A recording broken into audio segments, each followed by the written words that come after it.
Come on and wade in the water. Wade in the water, children. Wade in the water. God's gonna trouble the water.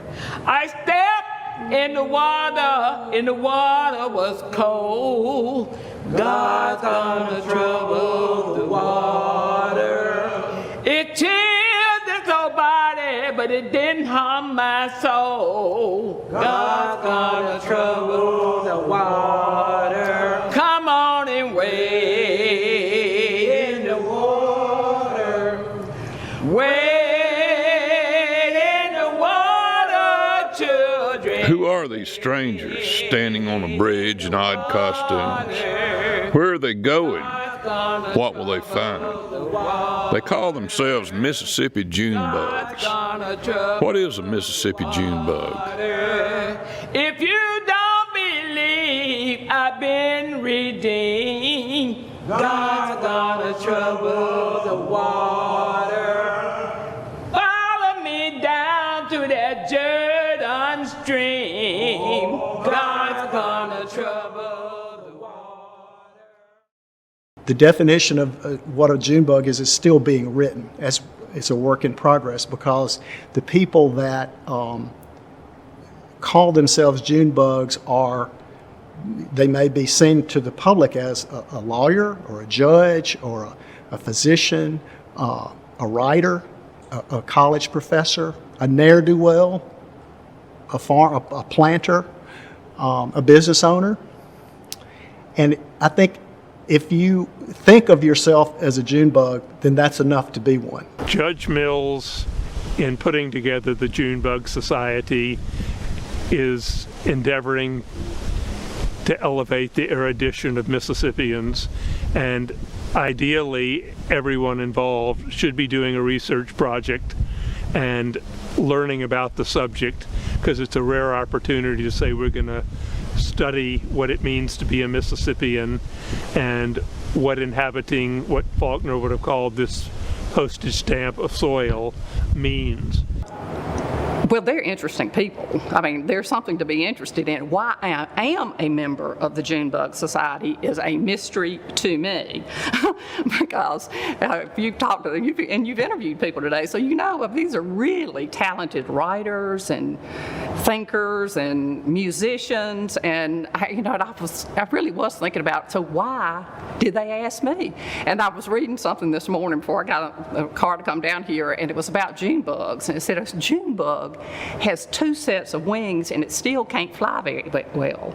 So I said, well, that's why I'm in it. I am the 2 sets of wings that really can't do any of it very well, but they need somebody to fill that role, so that's who I am. There are no qualifications to be a June bug. There are no requirements of membership. There are no dues.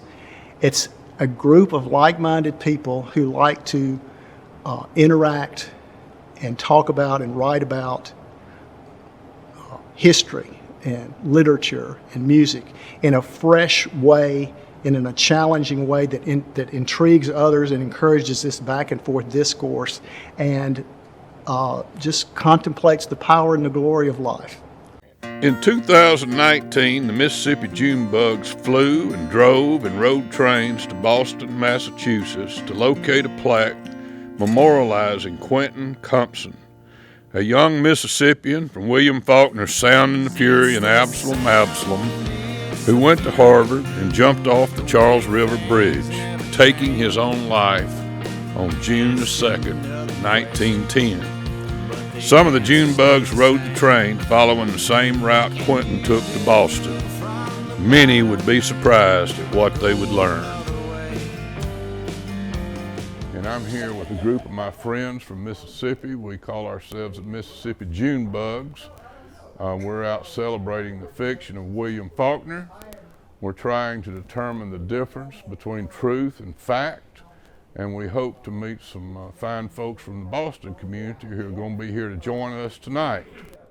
Faulkner wrote fiction, but in a sense, every story that we'll be talking about tonight is a true story. It's been said by one of my very good friends and colleagues, Senator Hob Bryan, who's also here tonight, that all Mr. Faulkner did was take good notes. We met some fine folks from Massachusetts who helped us better understand what it means to be a Mississippian. Literary people, more or less. Taking fast and I'm driving slow. Blues A group of people from Mississippi contacted me, and I was a bit surprised and puzzled, and they summoned me to this Faulkner event because they read about my course.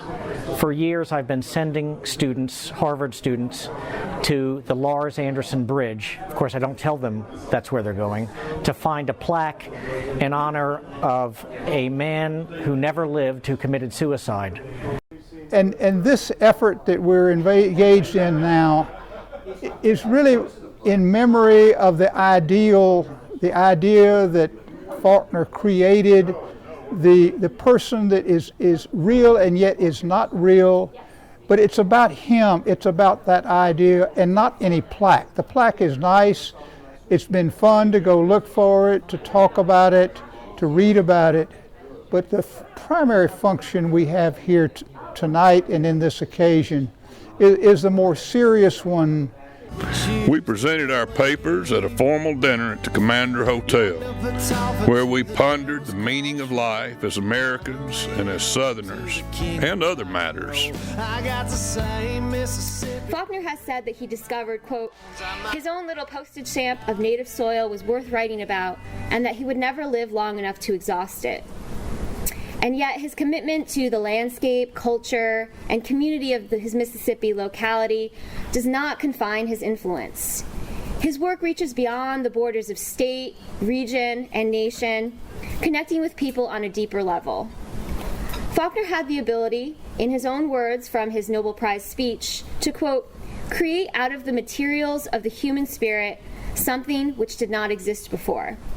Using his voice, quote, not merely to be a record of man, but, quote, one of the props, the pillars, to help him endure and prevail. What we hear eerily in The Sound and the Fury is not Quentin alone, but Macbeth and Hamlet too. Not Faulkner only, but Shakespeare. Faulkner's title, preparing for the echo in this passage of life as a walking shadow, a tale told by an idiot, full of sound and fury, signifying nothing. His family relationships put the dis into dysfunctional families. A mother who was an unnurturing whiner, an ineffectual father, one brother who was mentally challenged and another who was morally and materialistically challenged, and a sister who was, to say the least, a disappointment. For you see, he was an idealist, an image that Southern culture had given him of the honorable cavalier, a romantic figure who had cherished the hope of restoring his family's lost virtue. And that connects his story as well beyond family to the South. I cannot help but think that the entire Compson and Gibson families would have been better off had they lived in 2019.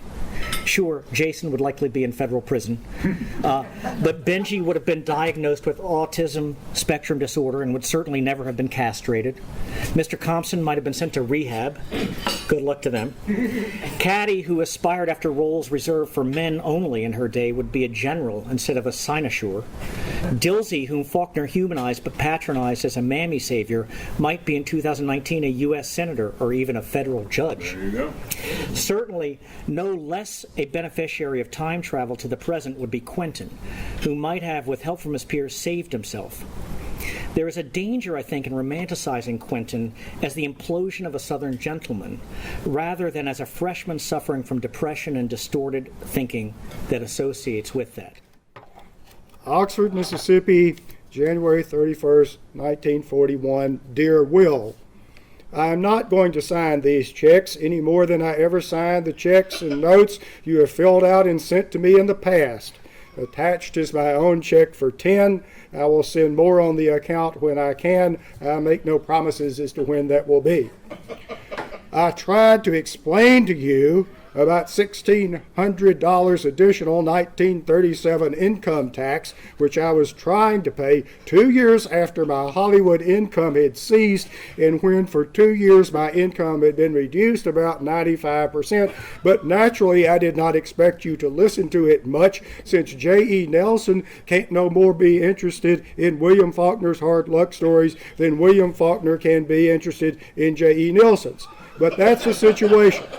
I am trying now to meet the last $853 payment, for which demand, also with threats, was made December 20th. So if I were going to give anyone a series of signed checks, I would give them to the grocers and fuel people who, in their kindness, have supplied myself and my dependents with food and heat during this time, and to whom I owe a lot more than even Estelle et al. Managed to get into you for.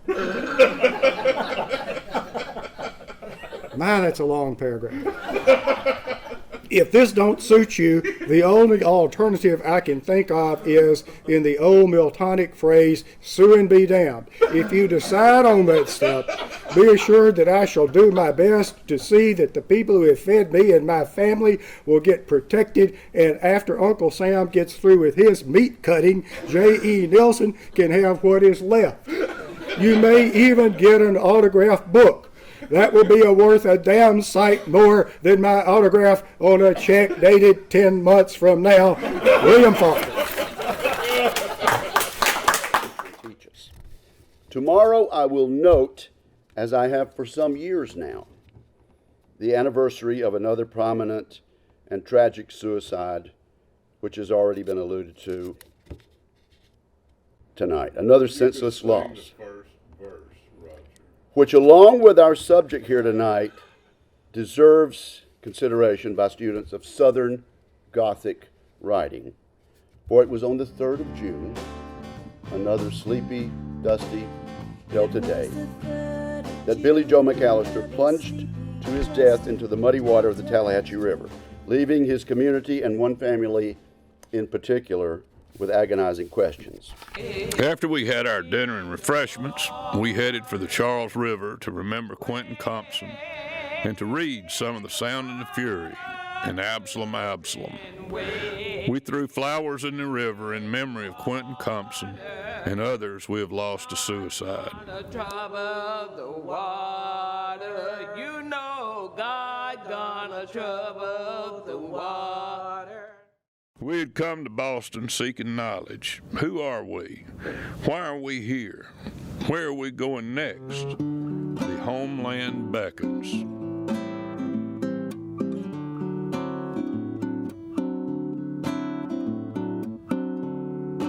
In 2020, we gathered in Money, Mississippi to remember the 3rd of June. But a pandemic hit us along the way. The June bugs adapted and found themselves at the Little Zion Missionary Baptist Church on Money Road in May of 2020. We came seeking culture.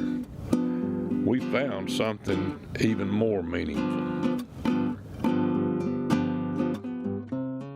Money Road is a paved road that is the extension of the boulevard in Greenwood over the Tallahatchie River.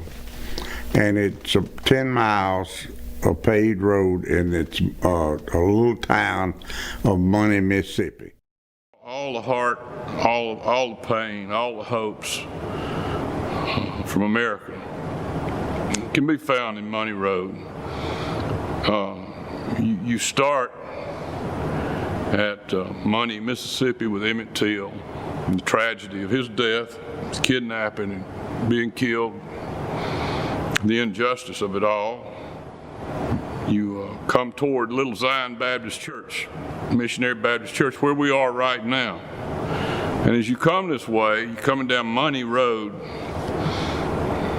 you have the Tallahatchie Rivers curling and snaking in and out, closer and closer. And of course, the Tallahatchie Bridge is where Billy Joe McAllister jumped. And I think that song was informed by the Emmett Till tragedy. And when the song came out in 1967, we didn't know if she was white or black. but we heard the song, and it never says the word Mississippi, but everybody knew where it was because it had been just embedded in the consciousness of America. Tallahatchie County, Emmett Till, Tallahatchie River. So that gave a real power to her song. But as you come closer to this church, you have this graveyard over here of Robert Johnson, the father of the blues. One of his songs, he said, when I die, bury me down on Highway 49 so my old evil soul can catch that Greyhound bus and ride. Parallel to Monty Road, just across the Tallahatchie River, is Highway 49. As you're coming on any given day, you may hear a train coming down the tracks also, running parallel to Monty Road and the Tallahatchie River. And it's the city of New Orleans. Good morning, America, how are you? Do you remember Robert? Do you remember Little Emmett? Do you remember Billy Joe? And where the tracks cross the road, if you were a pilgrim, just like Lot and Abraham, you come to a crossroads. You've got to make a decision. Will I stay in the Delta, the flatlands, or will I turn and go up into Carroll County, up on Choctaw Ridge, where Mama said nothing much of any good ever happens up on Choctaw Ridge? Bobby Gentry said that the bridge is in Money, Mississippi, which is about halfway between Glendora, where I was raised, and Greenwood. So I'm very familiar with that bridge. It's been there for a long time, and there are not many bridges that cross the Tallahatchie River from Greenwood to Glendora, and that would, I'm sure that is the one that she was referring to. Okay, my name is Sylvester Hoover, and I'm a 100% Mississippi Delta. I was born here, I was raised here, and I was educated right here in the Mississippi Delta. I went to school at Money School in Money, Mississippi. I started school in 1963. First time I heard Ode to Billy Joe, it was in the 60s, but I'm not sure what year. It was a beautiful song. We loved it. We loved that Ode to Billy Joe song. We used to sing it. But, you know, we didn't know Bobby Gentry. I mean, we didn't, cause see, we didn't know no white people, you know, no more than the guy who owned the plantation, but we probably seen her, cause see, if she went to Bankston School, we had to. I mean, cause we too close to not see each other, but you know, we probably wouldn't have recognized her. And in the 60s, I couldn't look at a white female like I'm looking at you. I would have to look down. See, a lot of these females, these plantation owners that we lived on their plant, I don't know how your wife looked, because I never looked at her. I look at your shoes, but we couldn't look at a white female in the face or in the eyes. When the mind meets the heart, it may make magic. Great artists capture a time and place and then take us somewhere else. Great art makes us more empathetic and perhaps a bit humble when we perceive genius revealed. Great art, like communion and cornbread, has its greatest purchase as a gift received. Roberta Lee Streeter, a good singer and a great writer, shed her Old South name of Roberta Lee and reintroduced herself as Bobby Gentry when she refashioned her memories of the Tallahatchie River and the tragic death of a young man she probably never knew. She said, I got some news this morning from Choctaw Ridge.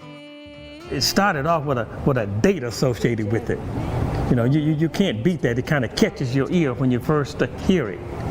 And so I remember that particular date associated with it.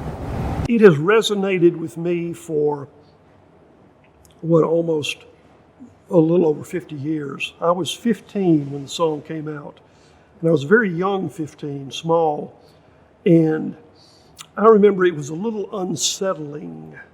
And I've been informed how the musical structure of the song itself is meant to be a little unsettling. And then the whole mystery and the tenor and I can remember taking a typing class at Greenville High School after my 9th grade year, and this song came out.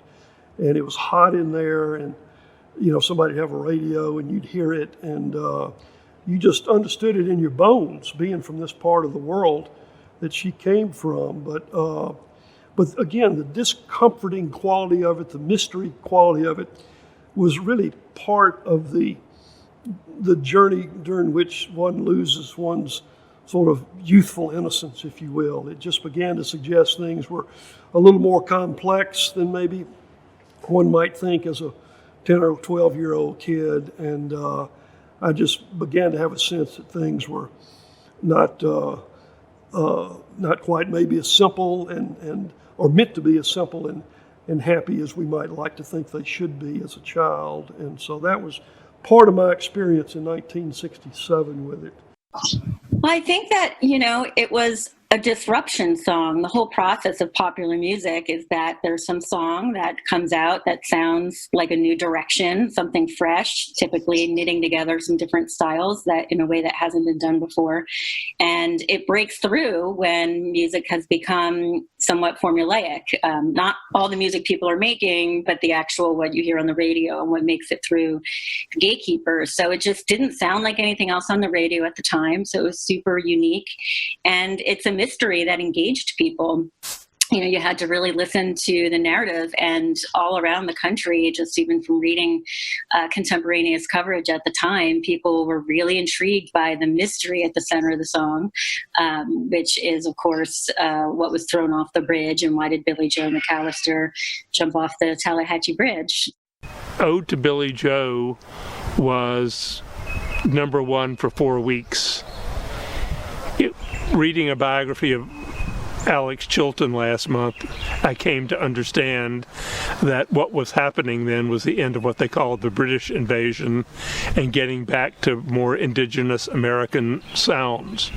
So Ode to Billie Joe and what Bobbie Gentry was doing was leading the country back to things it would be seeing more of. You wouldn't have people like Joni Mitchell or Gordon Lightfoot or Buffy St. Marie, other people who were popular folk singers doing what they were doing without Ode to Billie Joe, Graham Parsons starting country rock, folk rock, things like the Nitty Gritty Dirt Band and what they were doing with old country music standards and bluegrass standards wouldn't have happened without the shift that came from highly commercial American sounds or from the British sound. So Ode to Billie Joe is a distinctly Southern piece of art, both in style and in the content. I mean, Bobbie, her catalog really, I see it that there's one really broad theme throughout her that pervades her catalog. And that's the theme of illusion, the theme of, what's behind what is being said, the theme of subtext. And that's really the foundation of her narrative writing about everything that has to do with the South. She would talk about, Bobbie Gentry grew up in Chickasaw County, and then also went to school in Greenwood. So between the two different areas of Mississippi before heading to California at 13 years old. And what really stuck with her was the way that the emphasis on Southern hospitality, on Southern manners could, while the goal of having manners and rituals like family supper is to create intimacy among a family or community, she was really fascinated about the ways that it could be, those rituals could be perverted really to actually enforce distance and create an impossibility of intimacy, even while it looks, you peer through the window and see a family having supper. It would appear to be an intimate family, but there they are at the table, and they're actually just miles and miles apart emotionally and psychologically from one another. And so there's that aspect that, the exploring the paradoxes of Southern life and culture is one of her main themes when she wasn't writing about a similar paradox in Hollywood of exploring illusions. And then also in the style of Southern Gothic, it just evokes that Jimmy Haskell strings especially, gives it this mysterious, ghostly, dark, haunting kind of vibe and scenario. The greatest importance of Ode to Billie Joe is that it got people into a more narrative storytelling style of music and to a more American style of music. It was considered, before the word would have been used, a crossover hit, but in so doing, it captures a lot of things that are going on both in the culture and in music that are realized later.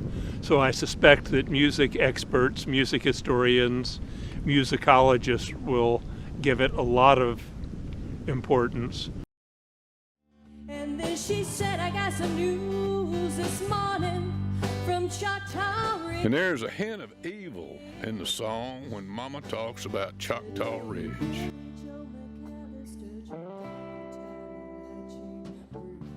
Choctaw Ridge, my understanding that you can see Choctaw Ridge from the home that my daughter and son-in-law live in today, that Bobby Gentry lived in at the time, from there. So that's all I can tell you. That's the story that has been told to me. And we know there's a Choctaw Ridge here in Leflore County, although some of her formative earlier years were spent in Woodland, Mississippi, which is in Chickasaw County.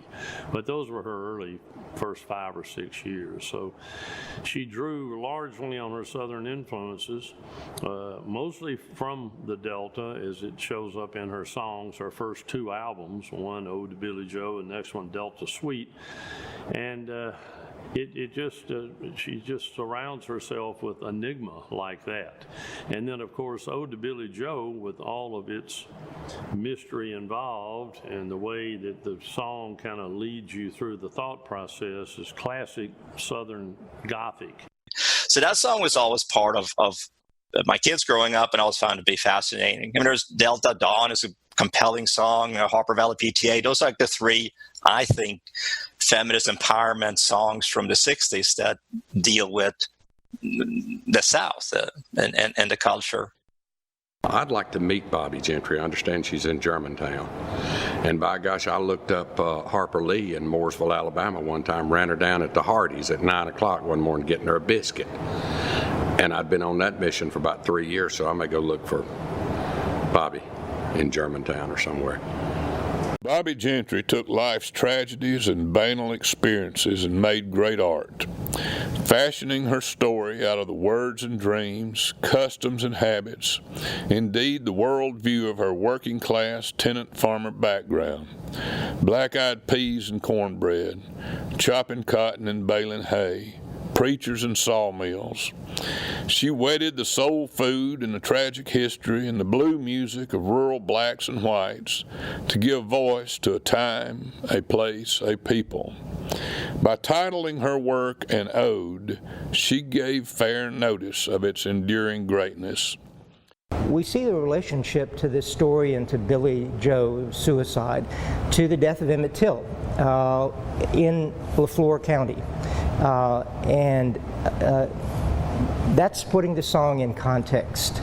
She was here in Greenwood when that happened, and it's bound to have made a profound impact on her. The song doesn't mention Emmett Till, anything about that, but if you look at that layer of history and superimpose it on Ode to Billie Joe, you see all sorts of profound, mysterious things going on.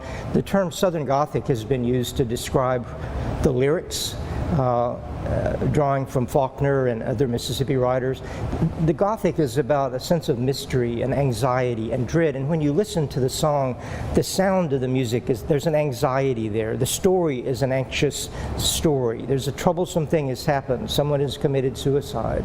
And so it creates this jarring mood of the normal the everyday, and something really profound and mysterious, not only the story of Billy Joe, but bigger story of Mississippi. Art is eternal. Life is brief.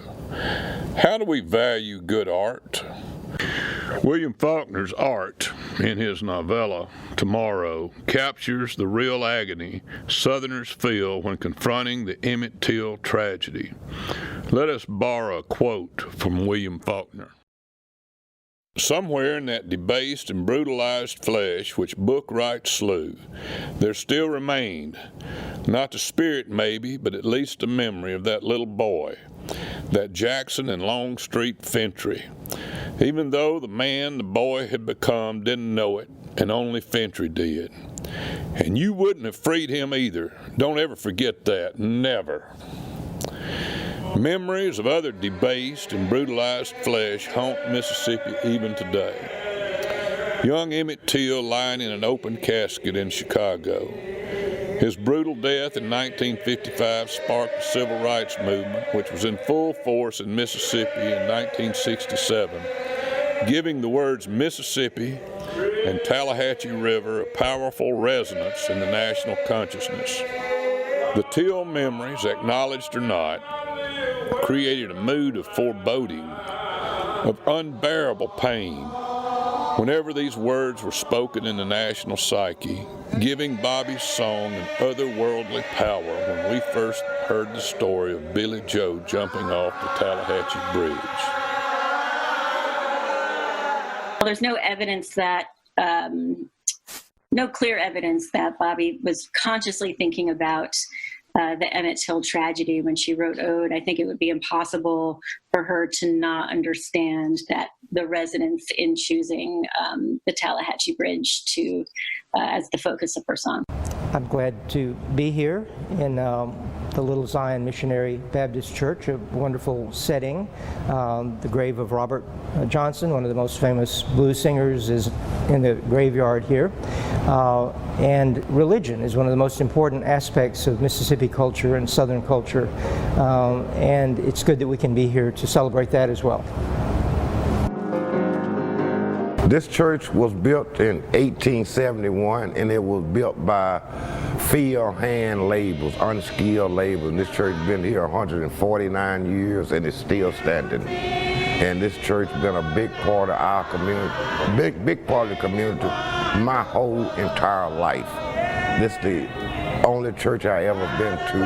And when we used to come up here to church on Wednesday and Sunday, our houses looked like those Tallahatchie Flats. And this church was white, it was beautiful, it was soft to us. It was the beautiful thing in our community.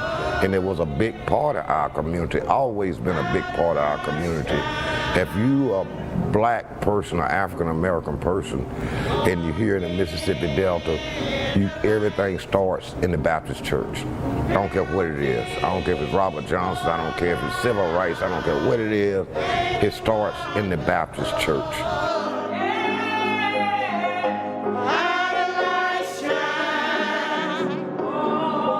That's the kind of stock that we come from.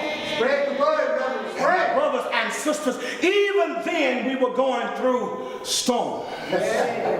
Storm, Little Zion, this is not the first storm Little Zion has encountered. Little Zion has been here 150 years, and through the preachers, through the pastors, through the members dying, we're still rolling on.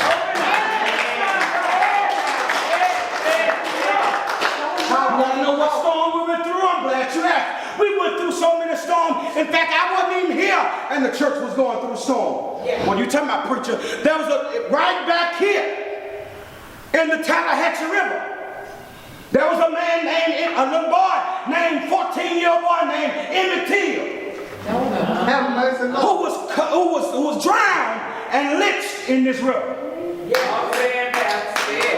But we were still here. You went through Jim Crow. Segregation. There were times that sometimes the only thing black people could run for was their life.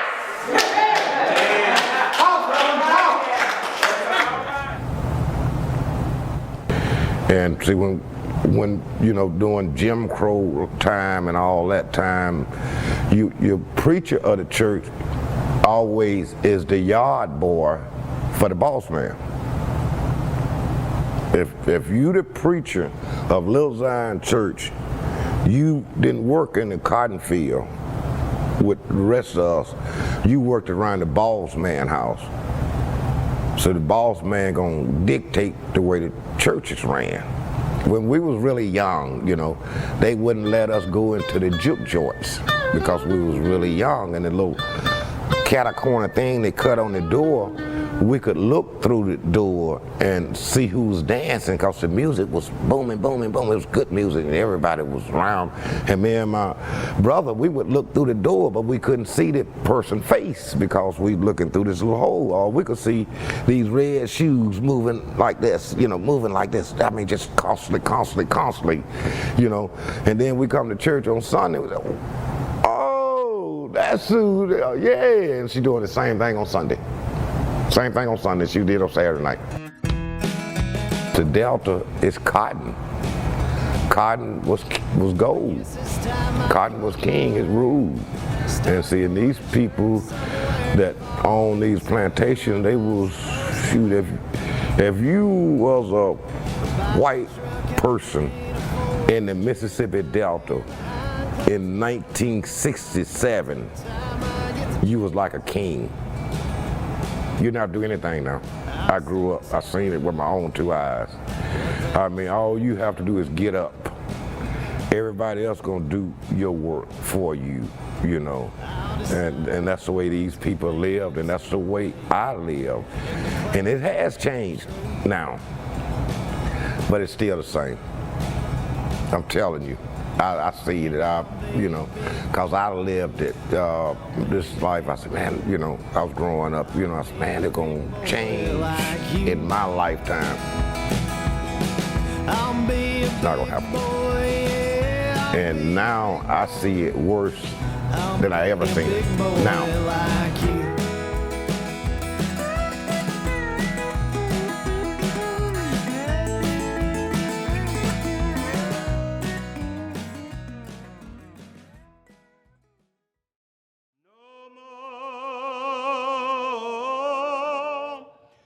Weeping and wailing no more. Weeping and wailing, I'm going home to live with God.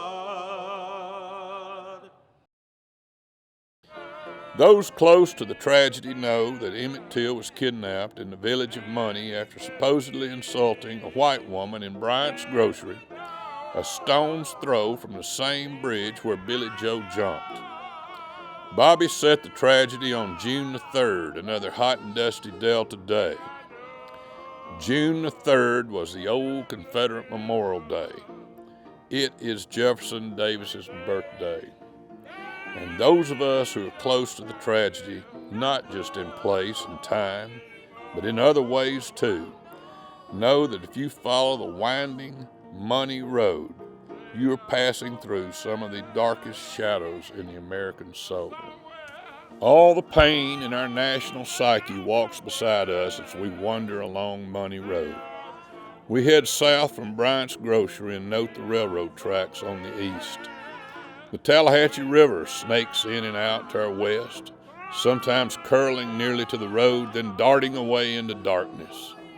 Fine cotton fields stretch for miles. They are owned by the gentry.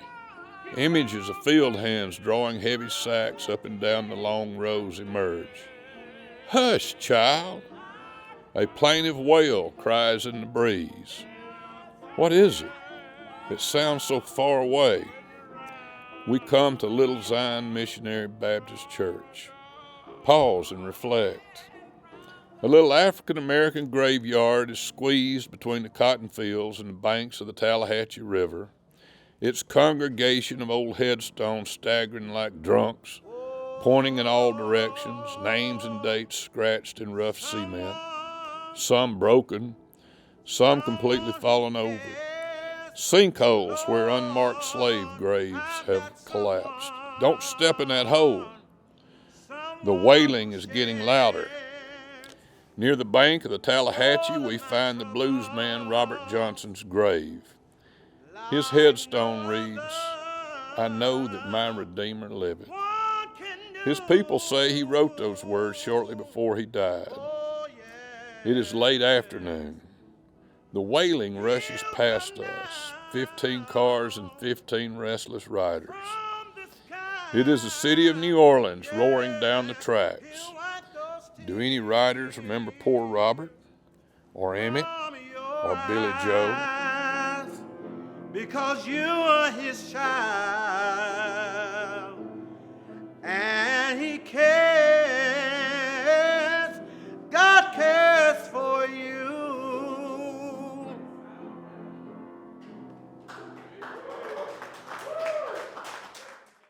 We are gathered here today to show our respect for and to celebrate the lives of several notable folk. This Mississippi Delta, described as the most southern place on earth, has produced a disproportionate share of Mississippi's and America's musicians, writers, athletes, and has been the location of many significant events. Let's be thankful for musician Robert Johnson, who is buried probably at Little Zion, right down the road. Johnson served as Eric Clapton's inspiration, his mentor. 35 years into his career, Eric Clapton said, "I'm now man enough to record Robert Johnson's music." He did his homage album called Me and Mr. Johnson.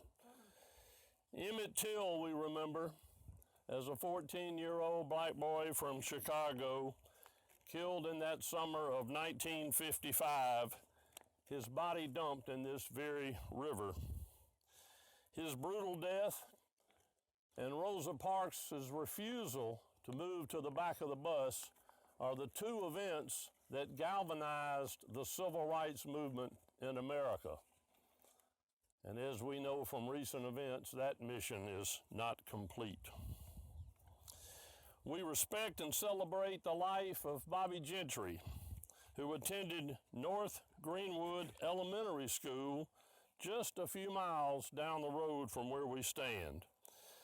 This pilgrimage today has given us all pause to reflect on these individuals and their contributions to our Southern culture.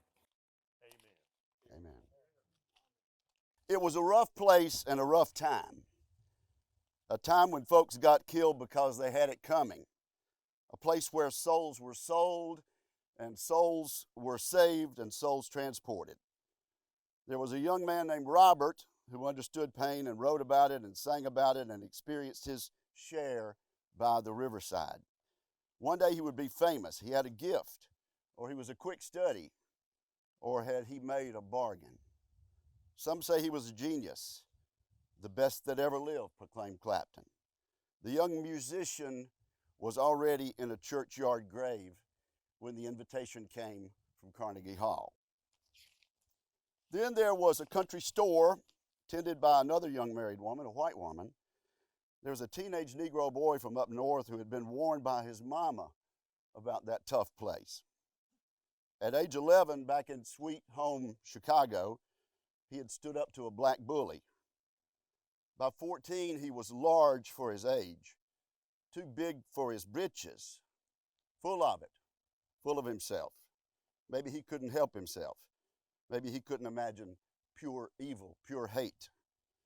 When two thugs tore him from his bed, they said Emmett had been asking for it.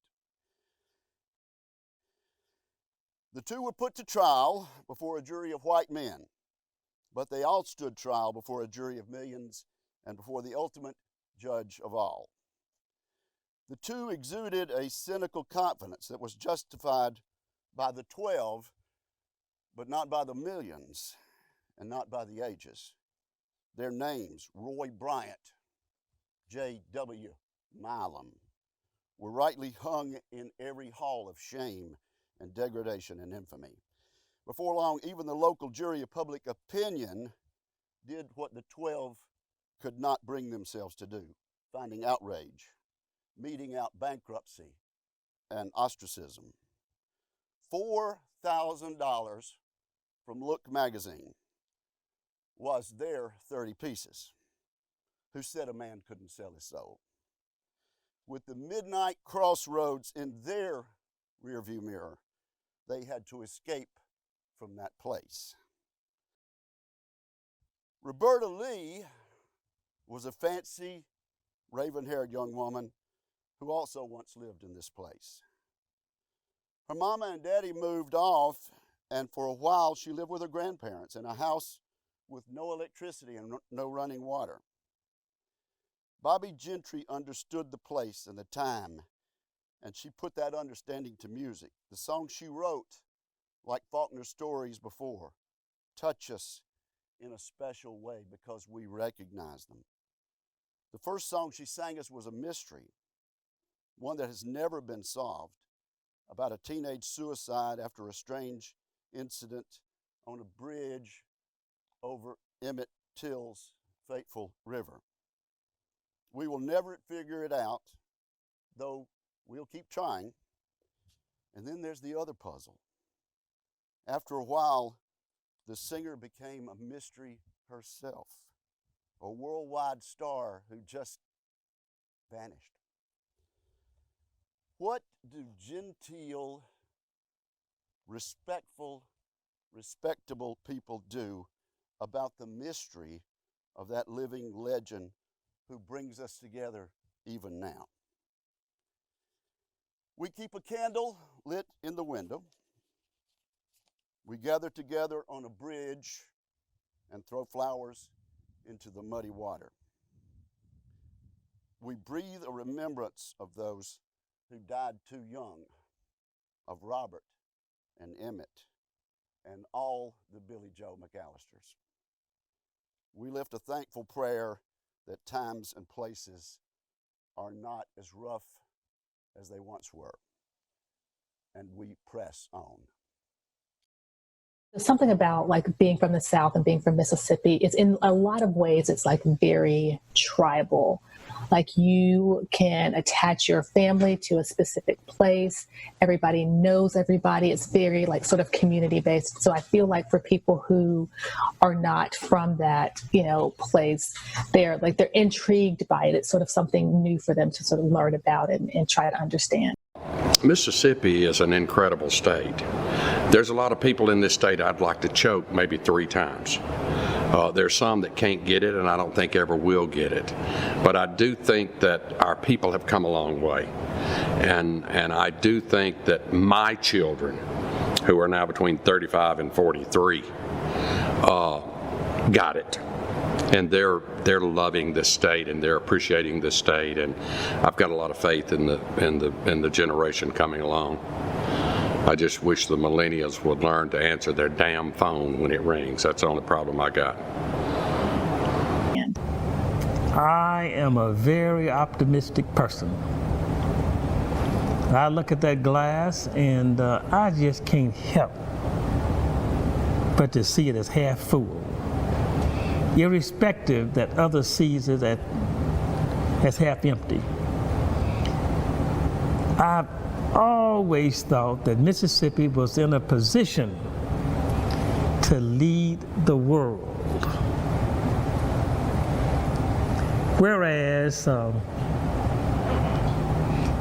we are all but forced to live together, particularly in terms of the racial aspects of things.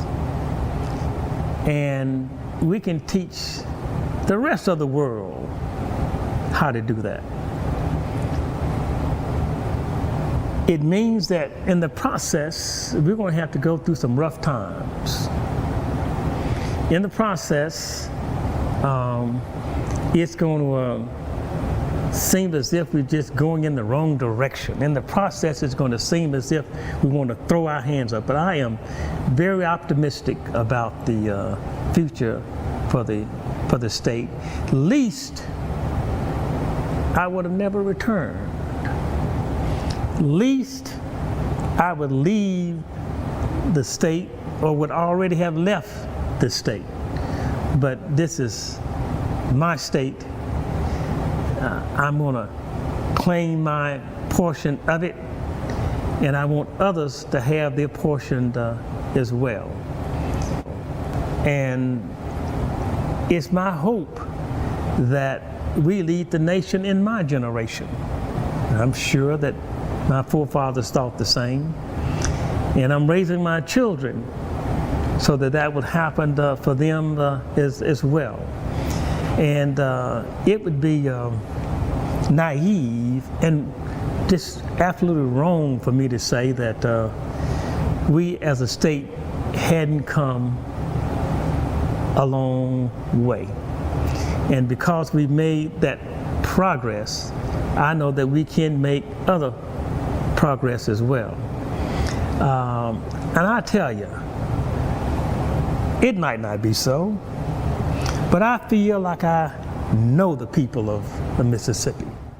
I feel as if since I'm born here that something was sprinkled on me when I was born. Something was sprinkled on the other Mississippians when they were born.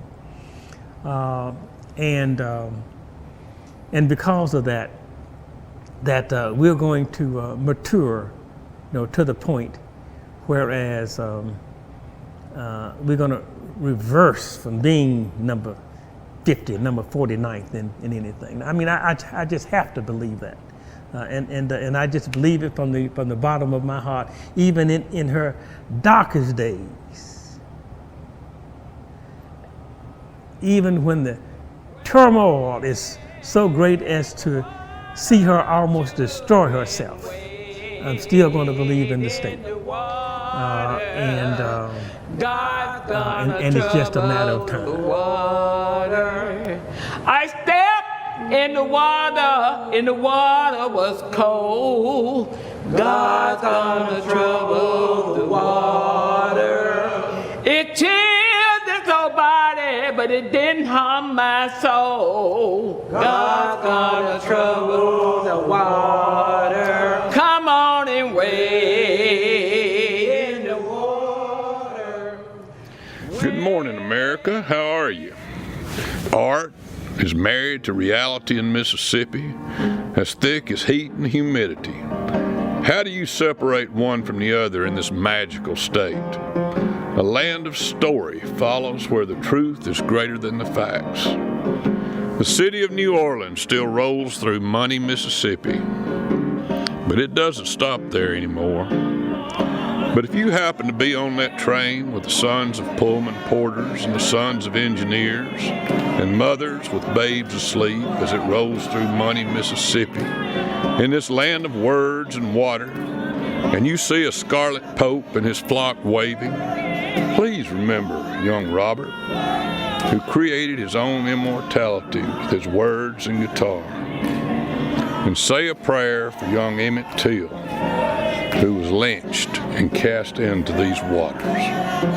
And remember a young girl named Roberta Lee, who created her own world with words and a guitar and water. And ponder the very real worlds of Billy Joe McAllister and Quentin Compson as you, dear friends, roll on down to the sea.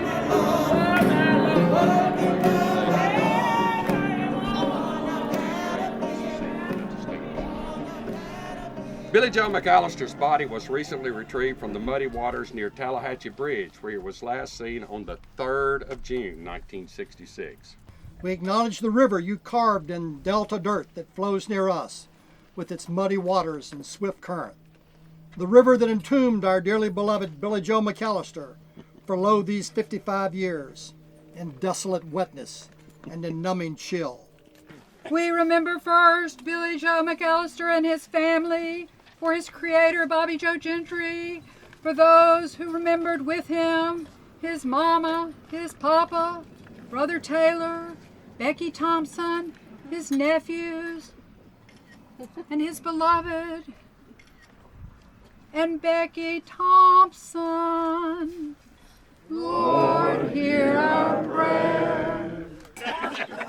55 years ago, the date of an apparent suicide, jumping off the Tallahatchie River Bridge. Many have no doubt of Billy Joe McAllister's sins and or his failures. So at this time in this place, 55 years posthumously, I remember who I am. I exercise the power vested in me to grant, convey, transfer, bestow, assign, and publicly pronounce a special dispensation to Billy Joe McAllister, thereby clearing his name and restoring whatever dignity he may have had.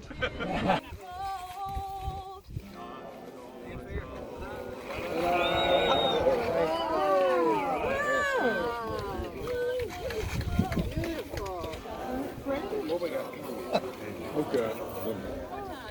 Wade in the water, wade in the water, children, wade in the water.